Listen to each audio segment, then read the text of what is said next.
Good evening and welcome to the 2013 School Committee Candidates Question and Answer Forum, co-sponsored by the Revere Journal and Revere TV. My name is Debbie Pesca DiGiulio, co-host of the Revere Review, Revere's TV news program. This event is being brought to you live from the Rumney Marsh Academy.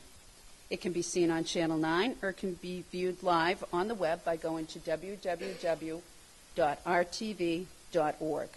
Reruns of the event will also be played regularly on Channel 9 up until Election Day on November 5th. Okay, so now for a few thank yous to some people in the school department who helped make this event possible. We want to thank Revere School Superintendent Dr. Paul Dakin, Rumney Marsh Principal Dr. Cindy Evans, school staff Dee Dee Can and Bobby Rollins, and finally, civics teacher Janelle Kennedy and her 8th grade civics class, who are all volunteering their time and helping out. They helped out last week and they're helping again here tonight. Now I'd like to welcome Major Deb Barker and the RHS Junior ROTC.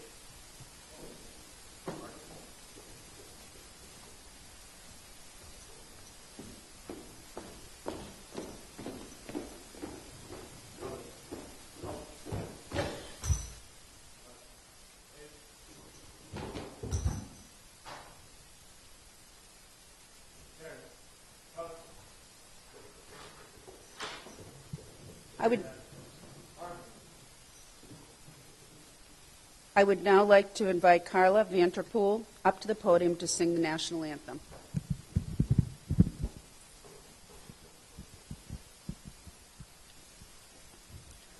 Oh, say, can you see by the dawn's early light what so proudly we held at the twilight's last gleaming, whose broad stripes and bright stars through the perilous fight o'er the ramparts we watched were so gallantly streaming, and the rocket's red glare, the bombs bursting in air, gave proof to the night that our flag was still there.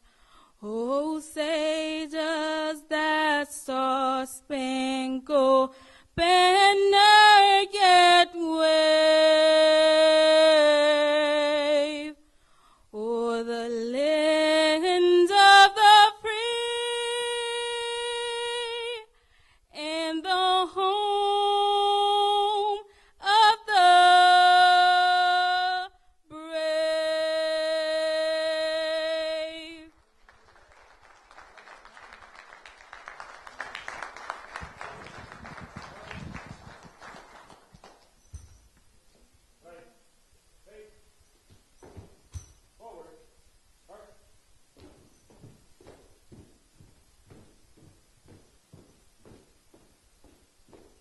Thank you so much to the RHS Junior ROTC. Thank you, Carla. That was absolutely beautiful. Thank you, Major Deb Barker.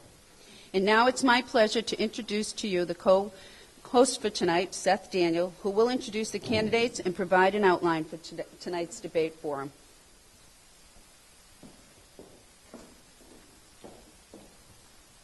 All right, thank you, Debbie. My name is Seth Daniel. I'm with the Revere Journal, and this is our second forum in 1 week, and we welcome you all back, and we're glad to be back to do this tonight for the school committee. We're going to showcase 10 candidates, and I promise we'll be out of here and you'll be on your couch at least by the second inning of the World Series game tonight. We're scheduled for 45 minutes, so that should give us plenty of time even to get there by the national anthem for that game, too. We have a great field this year. This is a really hotly contested race. There are a lot of great candidates. There's been a lot of activity. We've been watching it closely, and we're impressed with the way everybody's running their campaigns. Tonight, they're going to answer 2 questions each in 2 rounds. The rules are very simple. First of all, it's not a debate, no back and forth. Nobody's going to be debating issues or head-to-head. Each person will answer his or her question by themselves here at this podium. They will have 2 minutes to answer their question. Our timekeeper is Carrie Schumann of the Revere Journal, and he's being assisted by two able students who are helping him out. For the participants, there's a 30-second sign, which will be held up if you're approaching the end of your time. The candidates have had these questions since Monday of this week. However, they didn't know until a few minutes ago what two questions they would be answering. So there is some element of surprise. While they knew the questions, they didn't know which ones they were going to have to come up here and address. They are sitting in random order. We picked it. That's how we decided who was going to get which question. Now, the candidates here tonight include School Committee Woman Donna Wood Pruitt, School Committeeman Michael Ferranti, Candidate Rick Freeney, School Committeeman Fred Sinella, School Committeeman Dan McGuire, Candidate Patrick Keefe, Candidate Juan Jaramillo, School Committee Woman Carol Ty, School Committee Woman Stacy Rizzo, and Candidate Susan Gravelisi. All right, so we are ready, and we'll let the questions begin. Everybody stick to your time so we can get out of here to see the game, obviously. I've been told there are consequences. So anyway, let's have a good discussion. Thank you.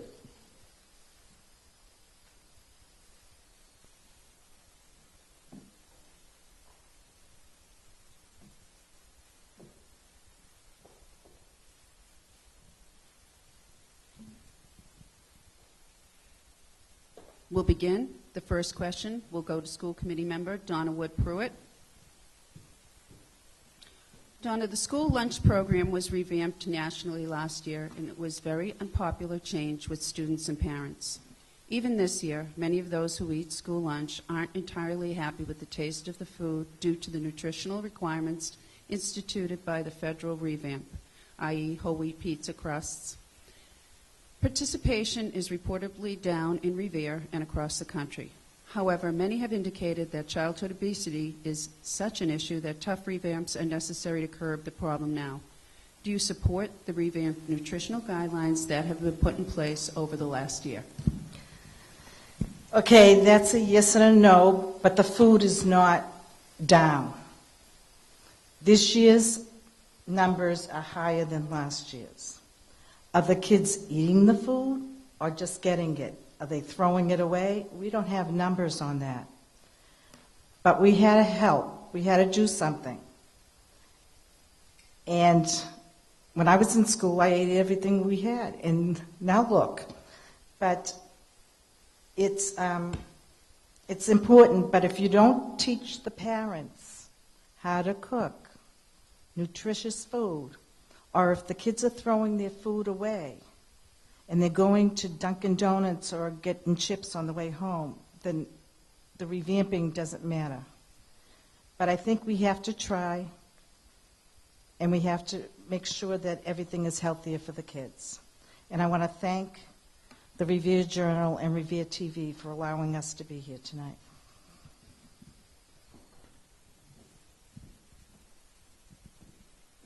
Okay, the next question goes to School Committeeman Michael Ferranti. Superintendent Paul Dakin has said repeatedly, and even this week, that he will not likely finish out the 6 years remaining on his contract. He has put reliable administrators behind him who are poised to compete for the position when he leaves. If he were to leave during the next 2 years, would you prefer staying in-house for the next superintendent, or would you like to open it up to a statewide or a nationwide search? Thanks, Seth. I believe that we should do a combination of both. We should obviously look in-house, which would make it a lot easier. But there may be another candidate out there. So I think if we open it up to everybody, we should get the best candidate. And for people's information, that is one of the jobs that the school committee hires.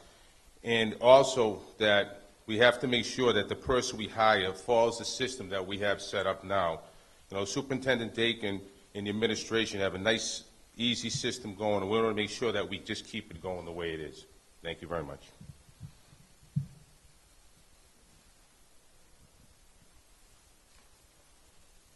The next question will be for candidate Rick Freeney.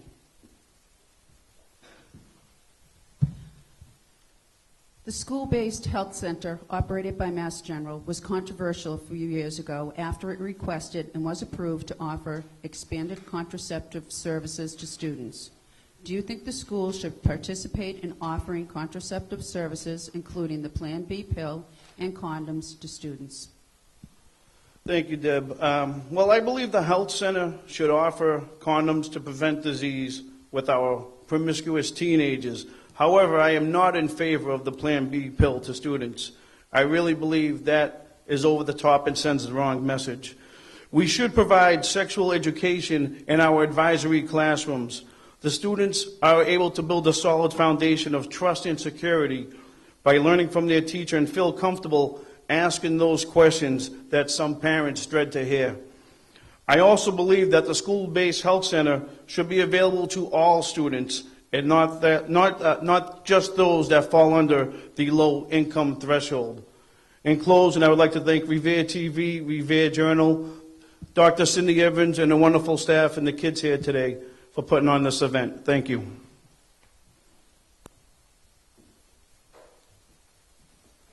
Next question will go to School Committeeman Brett Sanella. All right. Enrollments are skyrocketing, but funds are always running low. As the school-age population grows, more new schools seemingly need to be built. Do you support applying to the state for more new schools beyond the new McKinley Hill School? A no-brainer. Of course you're going to look for more funding. But I would go one step further to plead with our legislative delegation that urban school formula be changed. We in Revere are landlocked. It's very difficult to find enough space to build more schools as we've gone through with the McKinley School. You have a situation where land costs are so expensive but do not come under the guidelines of the state funding for new schools. So that, yes, more money would be necessary. Formulation from the state has to be changed for most urban schools. Thusly, they'll be able to build adequate schools in this current day and age to house the mushrooming population. Urban school systems have this housing situation where someone will sell a house with 4 bedrooms, empty nesters. Naturally, somebody coming in will have 1 or 2 children in each of the rooms. So, again, more funding, glad to receive it, but it has to be changed to benefit urban schools. Thank you.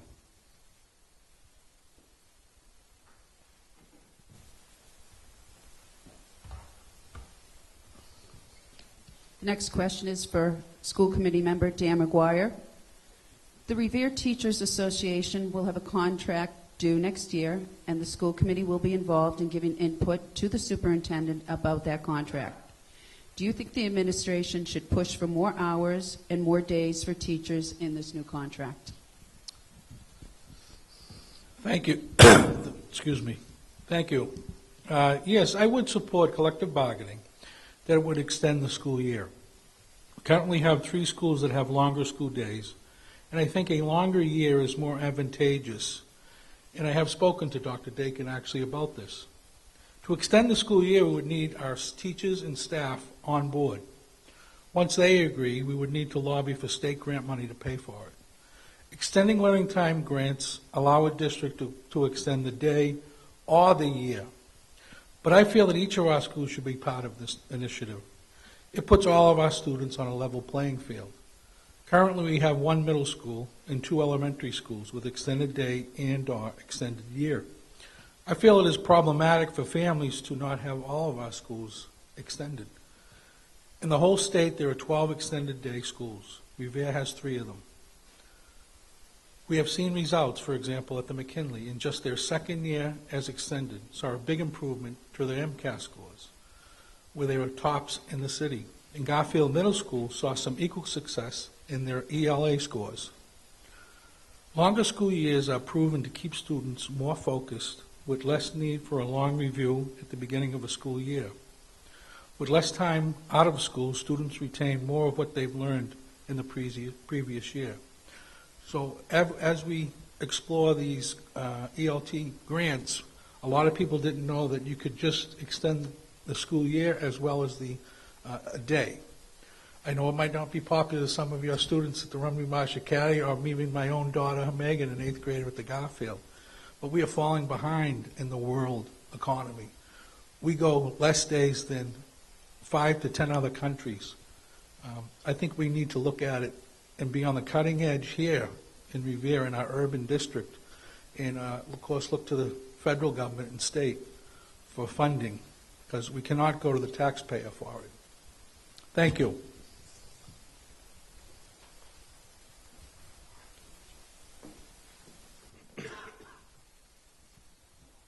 Right, the next question goes to candidate Patrick Keefe.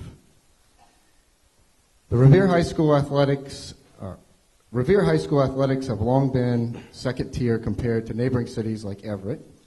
There have been some success stories in the athletic department, like the girls basketball team and others, but for the most part, athletic teams have struggled in Revere. Participation in sports by the student body is smaller in Revere than just about every other school of the same size in the athletic conference. Do you see revamping the athletics program as a major issue, or should the schools concentrate exclusively on academics? Well, that's a great question. Tough one, considering that I'm a coach in many youth organizations of the city.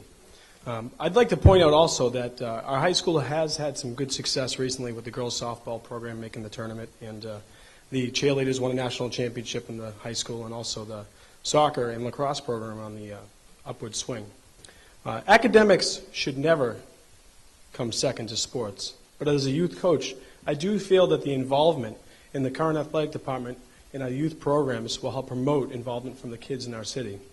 If we start young with these kids, we can mold them not only to be good athletes, but to be great citizens. Good athletes, sports pride in our city, create a really good environment for our school department. So I definitely would like to see a little bit more involvement from our athletic department in the high school, starting with the younger generation. We have a great talent pool in Revere, and we can use that. Thank you.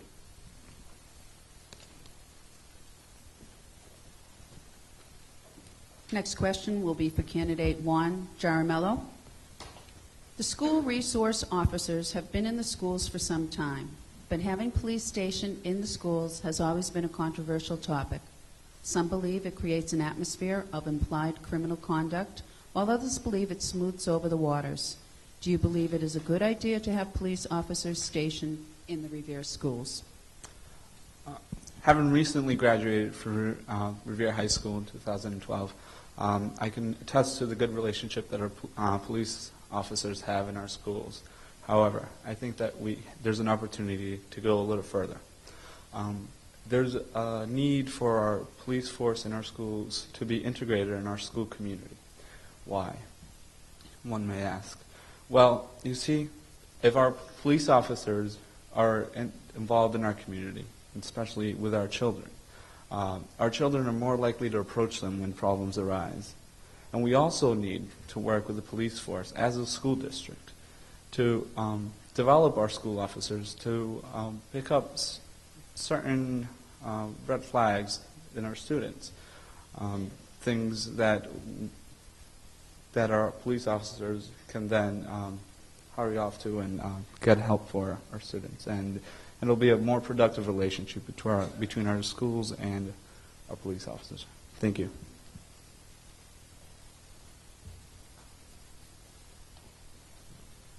Next question goes to School Committee Woman Carol Tighe. Okay. There will always be times when the administration calls for one course of action and the parents and or teachers call for a different path. The block schedule at the high school was close to being that kind of issue. Would you be a school committee member that leans more towards the administration or the parents/teachers in such decisions? Well, I think I would not be consistently in favor of either the administrators or the parents. I would make my decision based on the individual subject that was at hand. For example, I make most of my decisions and have made most of them on my identity as a high school English teacher. What would be best for the kids in the classroom? Now, as a former English teacher, I would have loved a block schedule because there was nothing more disheartening to me as a teacher as to spend a lot of time correcting kids' theme papers and correcting their errors and passing them back to them and not having enough time to sit there and say, this is what I meant and this is how you could have done it. Now, what would you rather write here? That was a wonderful way to build a rapport with a child and to help the individual child. So I would have loved block scheduling. So I certainly would have been in favor of that. I noticed as I've talked to all the teachers and all of the kids who are there that it seems to have almost universal support now. And there was only reluctant support because we're always afraid of something new. But you know, we wouldn't be the great innovative school district that we are if we hadn't moved. There are other things. I personally was never in favor of uniforms. But, you know, the parents came and they presented an argument that they wanted the uniforms and that it would be much better, and I voted for it universally. My only restriction on that was that no child should be punished for not having a uniform. The school-based health center, we had a lot of input for that. I voted for that. I voted for that because the parents themselves who are MGH clients decide what is best for their kids. That's what I think should happen. On the lottery, as we listened to every parent, we made changes and have continued. And if there's anyone out there who has a plan that will work better, 70% of you thought that our plan that is in place right now was the best that we could get. But if there's anyone who can have a better one, we would certainly be delighted to listen to you. Thank you.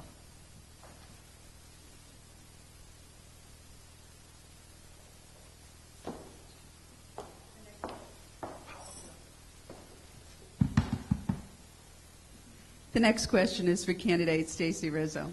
Well, most of us worried about... I'm sorry, Stacy, not candidate.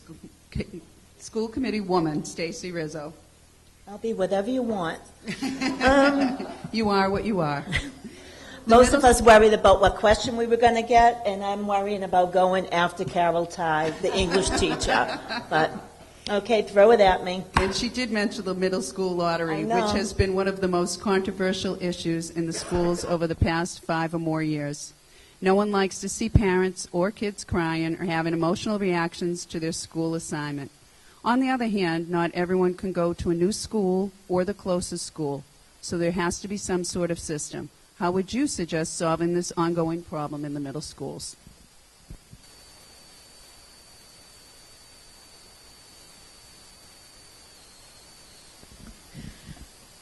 As a school committee, we have already started discussions this year about what we might be doing for the spring. Also, Dr. Dakin meets with the PTAs regularly, trying to get their input. But I'm going to wrap this up, seeing that we've had a lot of mistakes so far in my question, and I'm going to say thank you to Revere TV and the Revere Journal for putting me through this. And we do think of you students first. No matter what anyone says, we do hard work. We try to think of you. We do think of you all the time, and don't let anyone tell you differently. Thank you.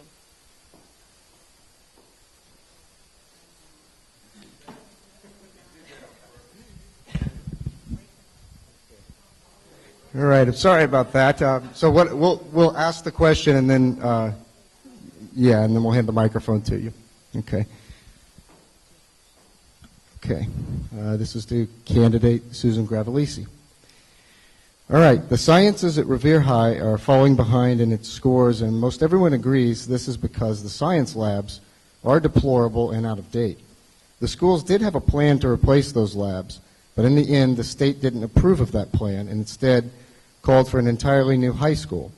At this point, especially looking at advanced placement scores in the sciences, Revere kids are falling behind in this area.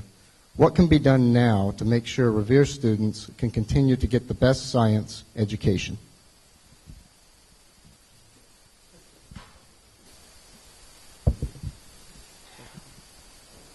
Thank you, Seth. Thank you, Deb. I'd also like to thank Revere TV, the Revere Journal, and the Romney Marsh Academy for hosting this event.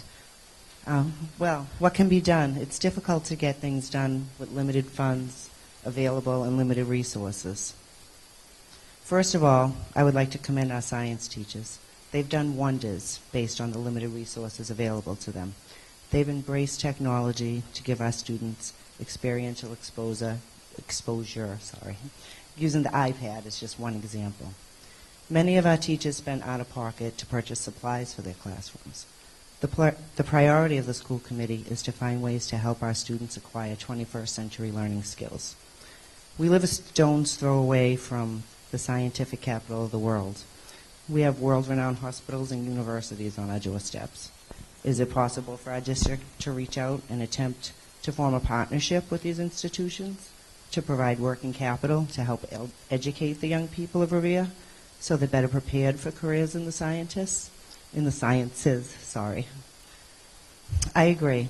We do need to find a way to keep our science program up to par and to continue to give our children the best education that we can provide until hopefully someday we have a new high school and they have the resources that they need. Thank you.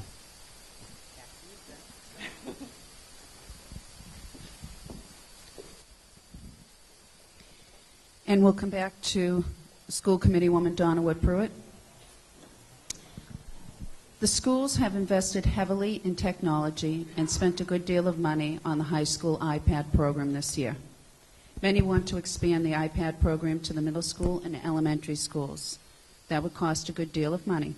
Do you support spending the money to expand the iPad program across the district?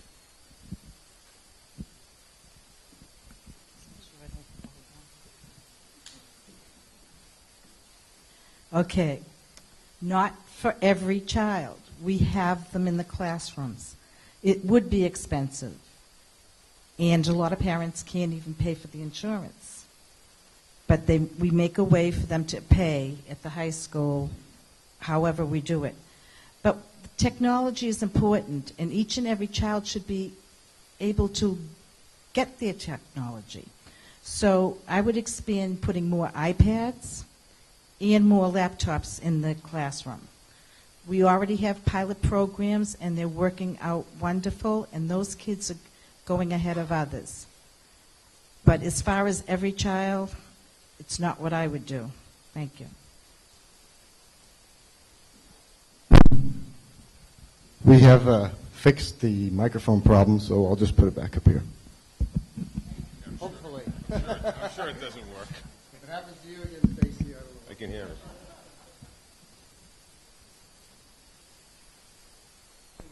All right, to School Committeeman Michael Ferranti. School uniforms are now in all the elementary and middle schools. The transition has been pretty seamless, no pun intended, but uniforms are still and always will be controversial. The talk now is to expand this to the high school as well. Are you in favor of school uniforms, and would you support expanding the program to RHS? Thanks, Seth. Yes, I would, because I think that where we've had it in the middle schools and elementary, it really makes a big difference. We've had nothing but positive feedback about it. I'm a little bit disappointed what's going on at the high school, but it is a process. It's not just say we're going to do it. I mean, you have to do a survey for the school. The parents have to respond. So there's some work around it, but I think it would be the best thing going forward, and I would hope that it would come to some point that that would happen. Thank you.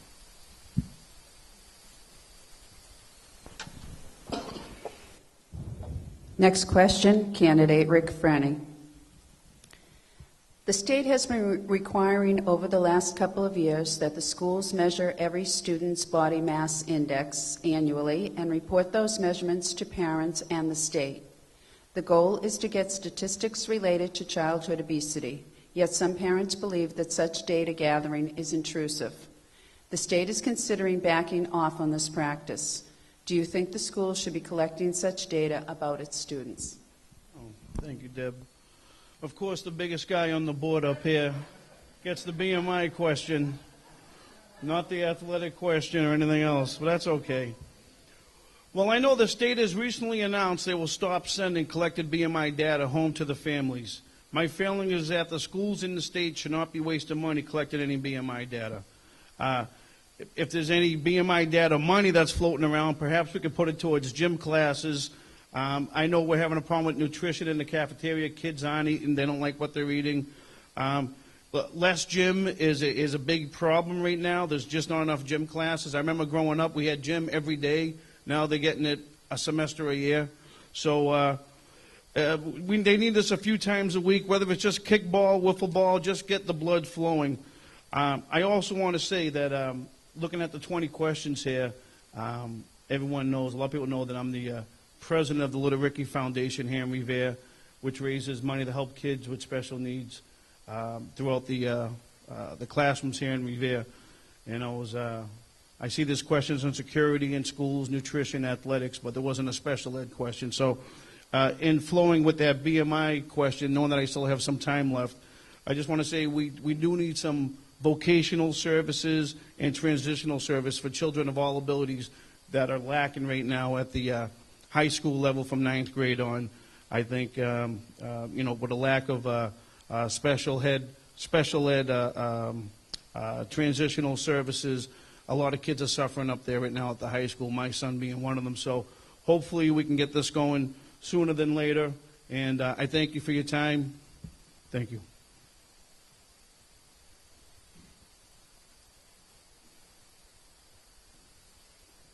Okay, this one's for School Committeeman Fred Sanella. After Sandy Hook last year, there was a lot of debate about what is proper regarding school safety, especially at key entry points. Some teachers in other parts of the country have asked to be allowed to carry firearms in school, while others have proposed armed guards at every front door. Would you support armed teachers in the classroom and/or armed guards at the entrances to the schools? I think that a simple answer would simply be schools should be as safe and a secure area for children. How arming teachers would make that even more secure, I don't understand that. I think surveys are done in different parts of the country. To my knowledge, Massachusetts is not gun-toting, so that I think teachers themselves would be more uncomfortable having a gun. And I think that statistics show that in armed robberies or armed people, that a gun present causes more trouble than if they weren't present. So you have a situation where, why look for trouble? In Revere, the teachers are secure, the building's secure, the doors are locked, there are security people at every entryway. It's a school, not a prison. It's not an armed camp. So by having arms available, I honestly don't think it enhances. I think it more would terrorize younger people to see guns and everything all around. So personally, I don't believe arming teachers. Being a former teacher, I wouldn't be comfortable with it. And as far as armed guards in every school, that I do not agree with either. It has to stop somewhere. Thank you.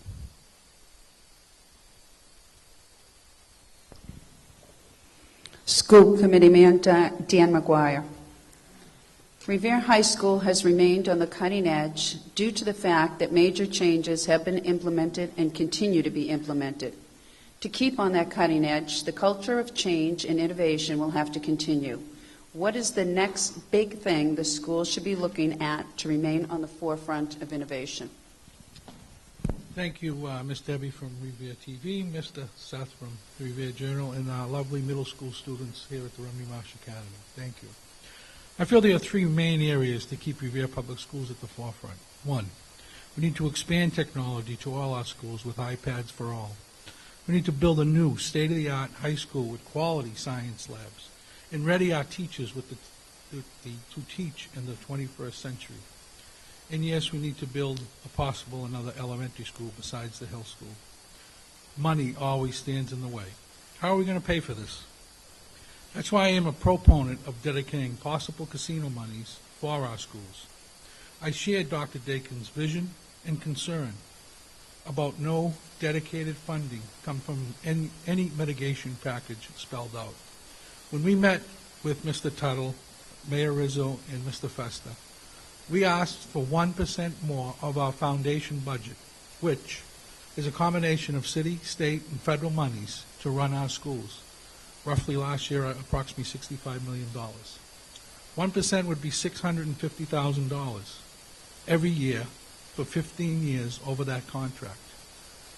That would allow us to do the great initiatives from any kind of casino monies. I will be a fighter on the school committee for this dedicated funding, which is not spelled out in our current mitigation package. In closing, I'd like to thank my wife Adrian, my daughter Megan. Every strong man is a stronger woman behind him, and that's very in my case. And help keep the only current school committee member with a child in the Revere Public Schools fighting for my daughter and all the sons and daughters in our schools. Thank you.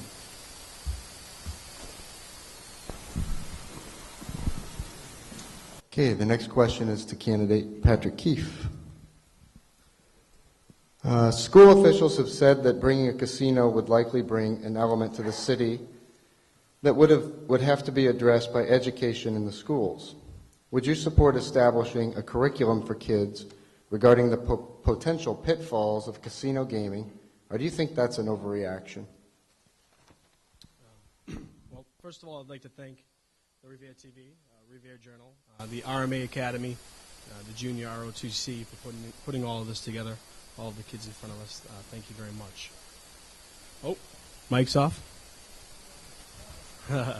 Should I go? Great.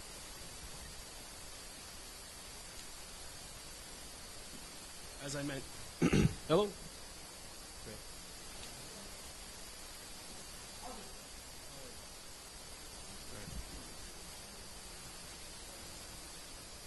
Great. Thank you. Great. Well, in regards to the casino and the impact that it's going to have on the environment, of course there's a concern. I have two kids. They're both 7 and 10. So besides the fact that there's going to be a casino coming to our neighborhood, we should always be teaching our children of the pitfalls ahead of them. It's our number one responsibility to prepare them for the future, whatever that future may be, whether it's Haverhill or Harvard. Drug and alcohol abuse and awareness is actually one of my major concerns for our youth. Opiate addiction in the Northeast is an epidemic. Overprescription is something that's gone overlooked for far too long. We need leadership that's out in the community right now. We need to pull these kids away from these elements and steer them in the right direction. It takes a village, as the old saying goes, and the village needs people who represent them and be present, not just when they're called upon, but be present all the time. That's one of the things that I'm running off of. I have 2 kids. I'm very involved in the community. And I want to make sure that people like myself and people like my family and people that are currently in the city represent us well. I am one of the few candidates out there that does have 2 kids in our school system, and I want to make sure that stands out. Thank you for your time. I want to thank my family. Also, I want to thank everyone out there that's supported me, and I want to thank, once again, Revere TV, Revere Journal, ROTC, RMA, and all the people in this building. Thank you.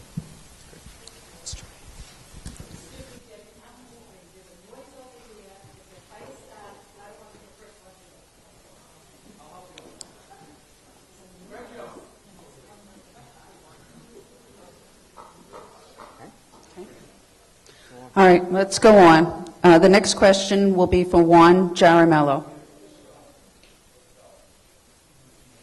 Class size is being threatened by enrollment increases, especially in the elementary school grades. Many have called for more schools beyond the New Hill School, but schools don't get built overnight, and solutions are needed soon.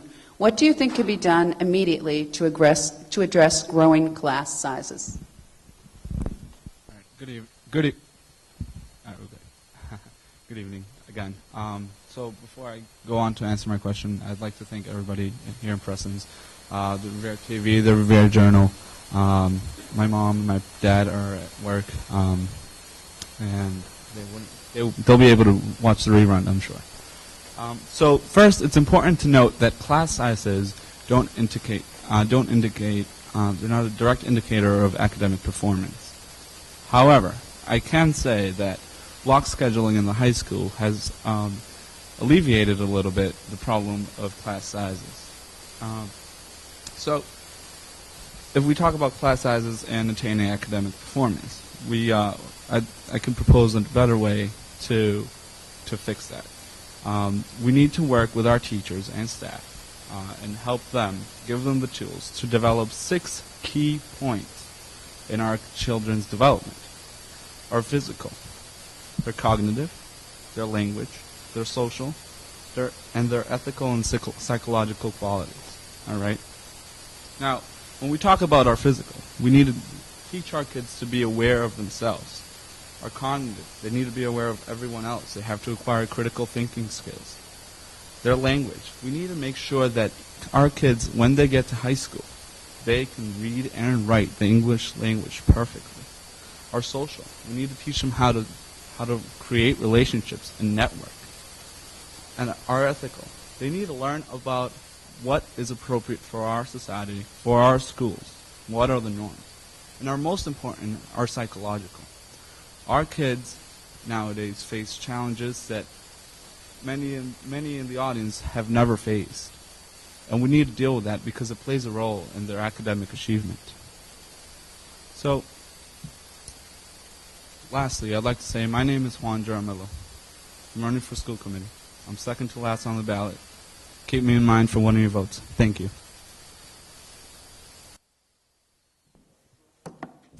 Okay, that noise apparently is the buzzer for time. Not the fire or anything else. Who knows what else might happen? Okay, this question goes to School Committee Woman Carol Tighe. All right. Over the last decade or more, the schools have been called on to do far more than simply educate children. The schools are called on to provide 3 meals a day in some instances, to provide counseling, and to watch children when school is over, and on and on. The demands on the schools have become daunting, especially in regards to budgeting and employee resources. The trend only appears to be increasing. How do you propose to... As the old saying goes, it takes a village to raise a child. We need partnerships, and we have some in the Revere Public Schools. One of our best ones is called Generations Incorporated with AmeriCorps, and there are senior citizens, people who have retired and who want to continue to give back, and they'd like to give back to little kids. And what they do is they come into the classroom, they're teacher aides, and they're invaluable to all of the teachers with whom they serve. A much larger partnership is our partnership with the Mass General. I actually serve on the Center for Community Health Initiative Advisory Committee to the greater Mass General Advisory Committee. And we're in there advocating for money constantly. And they have been extremely generous to us. They pay for a social worker and for drug counseling at Revere High School. They also help our after-school partnerships so that we can provide for kids, because we know that the greatest danger that kids are in are after school between 3 and 6, and that's always a problem with our kids. They provide the youth zone over at the recreation center. They also help us write grants. They've been quite a bit responsible for doing that. They have been a wonderful partner. You know, there's another partnership that we have with Castles. That's a group of high school graduates who have come back for their 25th and 26th, et cetera, reunion, and they use that with a taste of Revere so that they can raise money to provide for after-school services for our children. We no longer kid give. It's wonderful that we give a universal breakfast. It's wonderful that we serve everyone lunch, which we have for generations. And we were for a while serving dinner as well. And I hope at some point we'll be able to get back to that because we need to teach people about what is nutritious, what they should be eating, and how families should be eating together. All of that gives our kids a leg up for the future. And what we're doing is trying to educate children for the future, to turn them into good citizens. That's what schools do. We turn them into good citizens. We turn them into good people. We turn them into good human beings, and that's what I hope we'll do. So I have had a wonderful career in the Revere Public Schools, 50 years. It's been a great life. Thanks to everyone who has participated. With more and more advanced technology being put in the hands of children, especially smartphones, there is also more potential for unlimited problems. Some parents argue at the same time it's their only lifeline to their children during the school day. Are you in favor of allowing students of all ages to possess cell phones during school hours?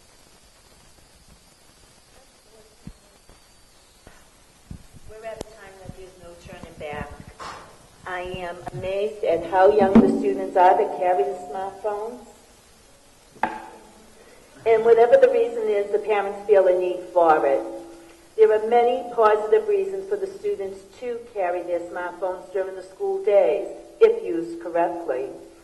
They may take class notes, use their calendar for assignment deadlines, use the calculator in especially that unfortunate emergency. But there is also the negatives that may happen, that simple Facebook instead of paying attention in the classroom. Also, the sexting and the bullying have become big problems, as we've seen in our neighborhood communities. In this case, we need for our administration and staff to have guidelines, and there needs to be discipline when not following them. We need to let our children grow and give them the tools that they need to grow, but we also as parents need to still watch after them. They never stop being our children.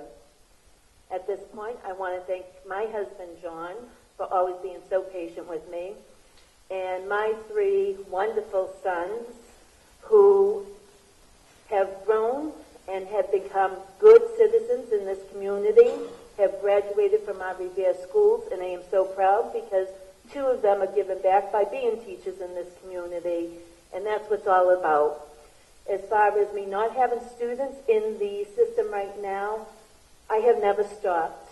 Since my oldest one was in kindergarten, I have always been involved. I don't need students in the school system to be involved. I've known students like Juan since kindergarten.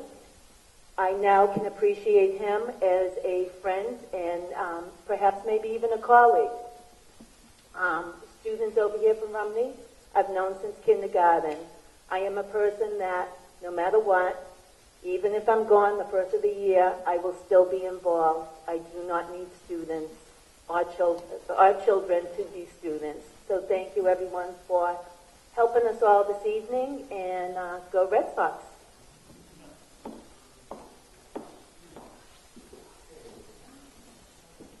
All right. This will be the final question to candidate Susan Gravelisi.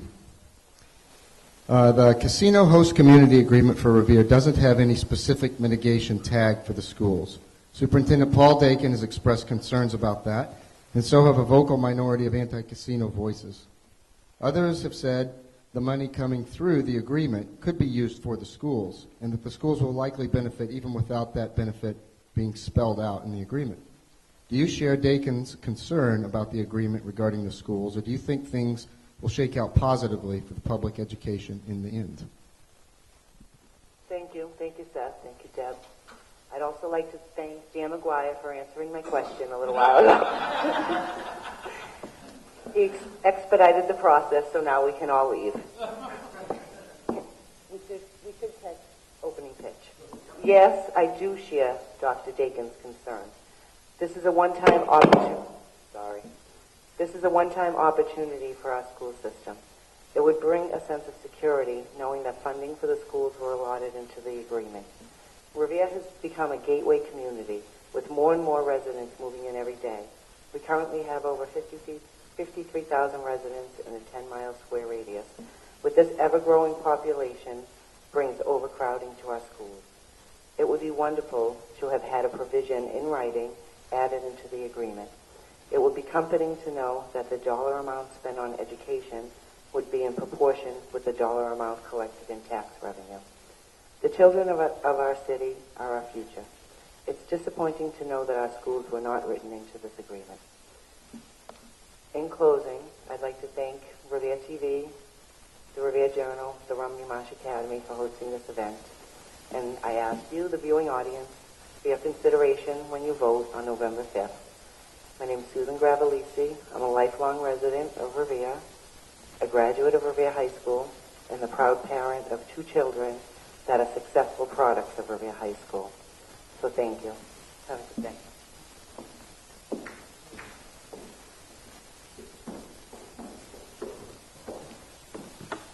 All right, well, that's going to wrap it up. Before anything else happens, maybe we should just get out of here and go home. But first, let's thank the candidates. Everybody did a great job. There were technical difficulties, but everyone sounded great. And I want to thank everybody for coming, participating.